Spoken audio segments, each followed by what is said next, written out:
Hello, this is Darren Vogt, and this is my podcast called All Eyes on Game.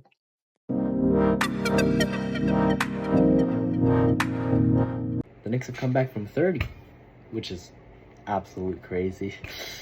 Spurs choked in the second half, and it was poor, absolutely poor. They were up I think 29 entering the third quarter, and then they absolutely collapsed.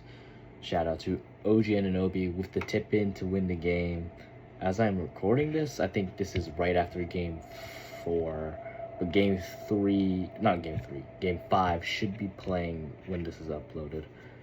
And should be over, which I'll talk about in the next episode. But this is my first episode. Cut me some slack. It's just an episode where I talk, I get to rant, just expressing my opinion on basketball. So, as you can see here, the Spurs, they've absolutely collapsed. Dfox, I don't know what's going on. I don't know what's going on. At the end of the game, it's just, he forgot how to play basketball. I'll throw up the numbers right now. Look at that for De'Aaron Fox with Victor Wembanyama, Stephon Castle. The Spurs are crumbling in the fourth and third quarter, especially the fourth. They look lost. They genuinely look lost, and it's really bad because the Knicks look strong as ever coming in. Even in the whole playoff series, the Knicks have looked very strong coming into this. They look strong in the conference finals against the Cavaliers every time. This isn't the first time they came back from such a big deficit. The Knicks are good. They are up 3-1 as I am recording this. I know Game 5 is happened. Game 5 is happening right now. Or whenever this is uploaded, Game 5 should be happening or over. But the Knicks need to lock in. They need to do better. I don't know what they're doing. I definitely think they should really prioritize. Jalen Brunson is just unstoppable late in this game. Even if he's shooting inefficiently, he is absolutely crazy. And it's tip the rebound. Brunson in the open floor, drives inside, uses the backboard. The pressure on Brunson. Brunson leans in, trying to draw a foul, still knocks down the cornet. Brunson with the steal, pushes it ahead. Castle behind him. Brunson stops, layup, Banks shot a piece of it. Knicks look to push. Brunson trying to go coast to coast, switches. Yeah, man, it's rough. I don't know. You can't really stop. It's super hard to stop Jalen Brunson when he gets going. He has his 3-point shot. He drives around, cat plays, and the Knicks are doing a really good job at preventing Wemby. Wemby, every time he drives in, the defense collapses on himself. Let's see, Karl-Anthony Towns is in there, OG Anunoby, Mikal Bridges, they're all in there. They're all collapsing onto him, so he's forced to take perimeter shots, which he hasn't been shooting that well this season, or the series, my mistake. So it's all up to really the Spurs just don't want it. When they close, they can't close. They seem to not want it. It's also they're young. This is their first playoff appearance since 2016-2017 season, which, hey, is fine, but Spurs have to really, because I don't understand the De'Aaron Fox made a mistake, right? He should have dribbled it out and just took in the inbound foul and shot the free throws. Obviously, dumb decision. I kind of understand where he's coming from. He wanted to really made it to ice the game. At least, you have to hit a game-winning 3 to send it to overtime. Yeah, I get it, but it's just, you're up 1 already. There's no reason to take the layup. Do you take a contested layup or you just dribble out and get your free throws? I don't know. I don't get it. I think it's such a bad play, but it's not all on him. It's a little bit on just the Spurs in general. They've really collapsed. They gotta do better. This is a mess. I want the Knicks to win this. I'm not a Knicks fan per se. I'm an LA fan. I love the Los Angeles Lakers, but the Knicks haven't seen the glory land in longer than I've been around. Way longer than I've been around. It's just it's crazy. how the New York Knicks have made it to the finals and they're up 3-1 in the finals and potentially can win the series. As I'm recording this is not unlikely. They're up so much. I think the Spurs can come back and take Game 5. And they need to. They really need to if they want any chance of even contending against these big cats. I think it's ridiculous. I don't know what's going on. The Spurs have made it very far. The whole media was expecting the Western Conference Finals to be basically the finals because you're against the defending champions OKC Thunder and the San Antonio Spurs, and the Spurs beat them. So you're coming into the series thinking, oh, this should be a cakewalk for the Spurs, but no, the Knicks have really punched back. They've seemed to want. They won. The Spurs have gone out of a tough Game 7 from OKC. So there's that. They're fatigued. Well, the Knicks have swept the Cleveland Cavaliers in the Eastern Conference Finals to take really such a big chunk of rest. It's just, it's crazy. The NBA Finals have been shaken up. I definitely don't really know. This is crazy to think about how the Spurs have really just fallen from glory. As you can see, they've just collapsed. No team has ever come back from a 2-0 deficit while losing both their home court games. And only one team in history has come back from 3-1 in the finals, which was the 2015 to 2016 Cleveland Cavaliers, led by LeBron James, which it's not impossible to come back from 3-1. There's been 2 3-1 comebacks this playoff series, both Detroit in the first round. Well, the Pistons will win their first playoff series in 18 years. And Philly in the first round. And for the first time in franchise history, the Phillies. Marvelous. This is actually marvelous. I think it's really eye-opening to see the seasons. The season has been great. The season's fun to watch. If only injuries didn't plague, I would love to see my superstar Luka Doncic, who represents my team, play in the playoffs, but I sadly can't see that. Jason Tatum's been rocky in and out of injuries, all that kind of sorts of things. I don't really know what to think of it, but injuries suck, but it happens. It's basketball. Everyone gets too much fatigue. Everyone gets injured eventually once in a while. It happens. Yeah. And to go to this next segment, I think, okay, the next segment would be, let's say, what should go on in the future of this show, with this podcast. This is going to be a podcast where I just talk about the NBA Finals, NBA playoffs, NBA regular season, the off-season, players, trades, deals, markets, merch, all that kind of stuff. I'm just going to be talking about it. I'll be posting about 1 to 2 times a week, either by myself or with a co-guest. And me and my co-guest, Marcelo Zamora, he is a friend of mine. He will be attending some of these podcasts, and really trying to brighten the mood, make it more interesting, have a little more fun.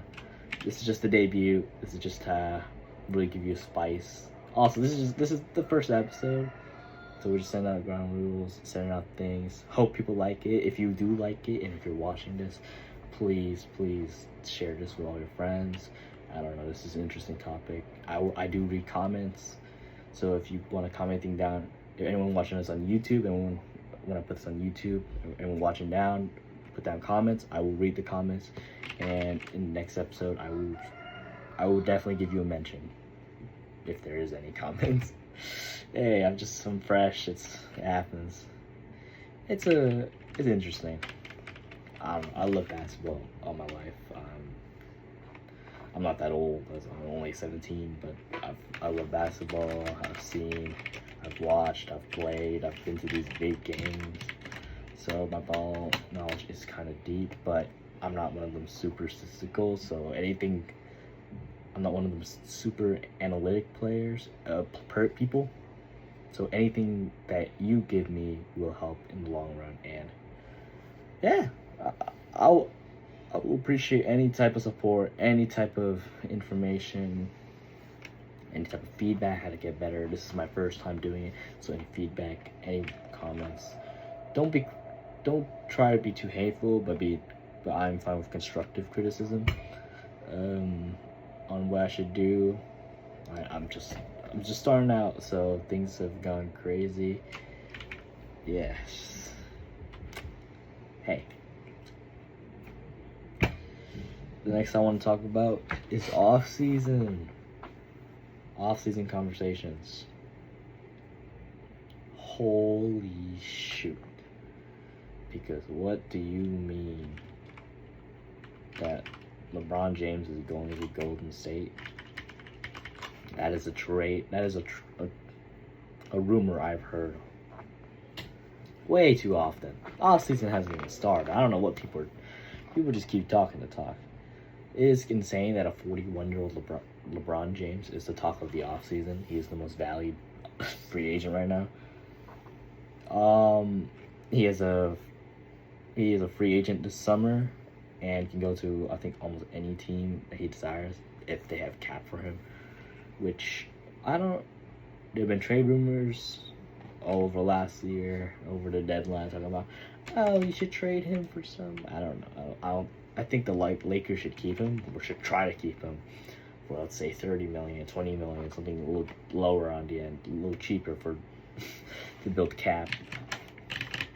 I don't know, like even like 15 million, like 16 million a year.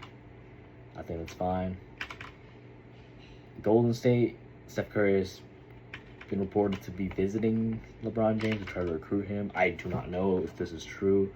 I'm pretty sure it's not. I'm pretty sure it is true though, but don't quote me on anything. The offseason is crazy. Giannis Antetokounmpo trade rumors, always, every season. The Boston Celtics are looking like strong candidates. Miami, all them teams. I personally want him. It'd be crazy for him to go to Boston, but that would be a super team, bro. Super team. Giannis Antetokounmpo, one of the best players in this generation, in this decade. He's two-time MVP, Defensive Player of the Year, two-time MVP, Defensive Player of the Year, champion, Finals MVP.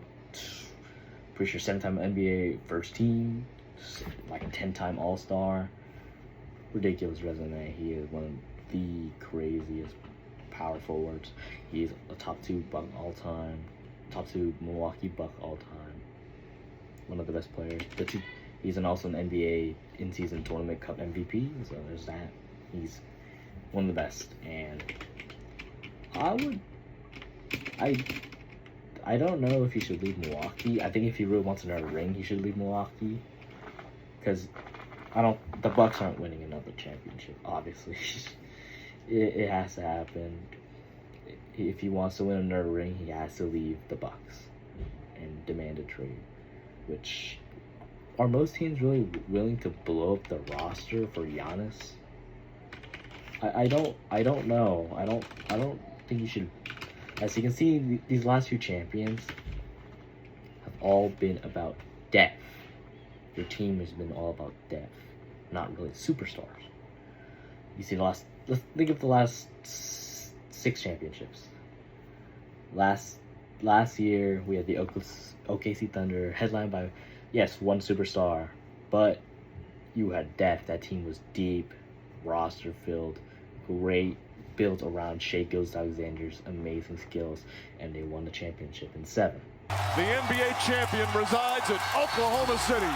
The storybook season is complete. 2024, they had 2 superstars. I guess Jason Tatum was the main superstar though, but that team was deep, crazy, big large wings, good shooters, amazing depth, amazing chemistry. You had Derek White shooting well, Jason Tatum at the peak of his powers, Jaylen Brown at the peak of his powers, all great defenders. Chris Middleton, I'm pretty sure. These deep wing defenders, deep guard defenders. Everyone had a role play. All the sacrifice, handling the enormous weight of massive expectations, ends tonight here. In 2023, the Denver Nuggets had a very deep core. This is the first deep core. You had Nikola Jokic leading that team with Jamal Murray as the second option. That was a great deep roster to get around. Of course, Jokic is star power, but that roster was also just depth. You didn't throw on a bunch of stars. That was just one star, and I guess Jamal Murray was a fringe all-star, so there's that. Won't go, rebound, Caldwell Pope. They're not going to foul. And then 2022, when the Golden State Warriors won it, they had a deep roster too. They had a very good core around Steph Curry, and then Steph Curry.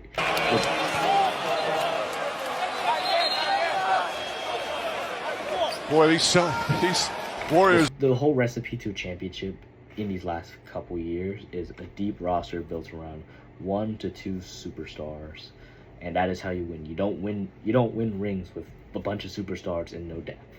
It doesn't happen anymore.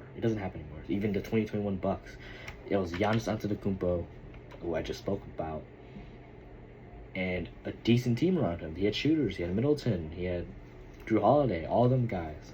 And that'll do it. It's over. The Bucks have done it. The long wait has ended after a half. And even in 2020, in one of my Lakers, the bubble, LeBron James was the headline superstar, the best player on that team.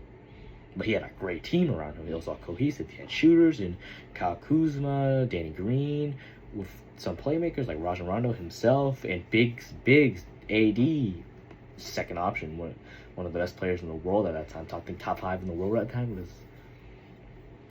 He was crazy. You had Dwight Howard. You had Caruso as a guard, just being a good defender. Final seconds here in this NBA season. The respect from those two. And that's it. It's over. This historic 2020 NBA championship belongs to the Los Angeles Lakers. The Lakers conquer the bubble. And He was on OKC Thunder last season and this season. So he's a recipe. These depth around the superstars are how you win championships, and that is going to go into play. So I don't know if you want to blow up your roster for Giannis Antetokounmpo. If you can get a good trade for him, I think some teams could do it. Boston, they could sell Jalen. They could trade Jalen Brown and a couple picks, but I don't think they should. I think they should just build depth. They've already won a championship with Jalen Brown. I don't think, and he won Finals MVP. I don't think it's ridiculous to think, oh, you should keep him. He's one of the best Celtics players this decade. He's like top 2. He's won the Finals MVP. He's won a championship, multiple All-NBAs. Same with Jason Tatum. I don't think you should trade him either. Obviously, I think you should keep both of them and just build depth around them. I think you have the perfect recipe. You just need more. You just need better bigs. This season they just had no bigs, and that's why they crumbled against the Sixers. Also, the Celtics just imploded. It was so sad. Yeah, it's the off season. Off season's coming. NBA Finals. Let's see if the Knicks can pull it off, or if the Spurs can come back from 3-1. This has been my podcast called All Eyes on Game. I would love to see you. I would love to post more, and I'll be happy to read any comments. This has been a good time. This is just the beginning. Everything will get better, promise. All right, adios.